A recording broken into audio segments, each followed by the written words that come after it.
biz Yevropada bas, yo O'zbekistonda bas, yo Turkiya, yo Ozarbayjonda bas, biz Qirg'izistonda mana ko'rib qo'yinglar mana giloslarni. Qirg'izistonda ham mana shunday bog'larda mana jaratsak bo'ladi mana qaranglar.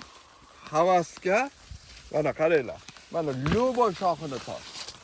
Bu KGB formada mana bundan ortiq yana qanday bo'lish kerak? Qanday? Qirg'iziston shunaqa o'lka-yu mana qaranglar, mana Lyoboyni. Mana yerda qaranglar, o nitoshda shotni qo'yib terib, o'tirib tera turgan mana o'tirib, jotib jasa bo'ladi. Jotib oladi. Mana qaranglar. Maşallah. Mana qancha 25 kilo meva qiladi mana shu. Qaranglar. Bog'da havasga. O'shaning uchun men hurmatli jamoat, intensivni boqilaylik deb qanchadan beri aytib kelaman mana.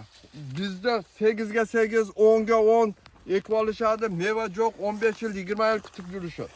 O'shaga mana intensiv qaranglar. Вообще havasga mana. Momoni razmerlari mana Lyoboyada ko'ryapsan, qaranglar. Havasga. Bularda sortlari o'ta ko'p. O'shaning uchun kim bog' qila turganlar, mana shunday bog'larni ko'ringlar, mevasini jeb ko'ringlar. Keyin o'shatdan именно o'sha matishlarni olib, shoxlarni olib ko'chat qilganlarga olib borib bergilar.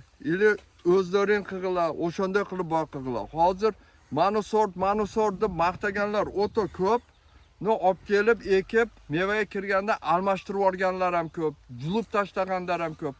O'shaning uchun bilib, mana mevasi pishdi va kelib bog'larni ko'rgilar. Jag'ava shuni sortidan ko'zga ele ishongilar, ko'rgan narsaga. Hozir suylab turganlar o'ta ko'payib ketgan. O'shaning uchun ko'zga ishonib mana qaranglar, havasga. Sog' bo'linglar. Qatta olib ketishni unutmanglar, yaxshi so'zlardan yozib qo'yingizlar. Bog'bonda tushumuga Allah baraka bergan bo'lsin.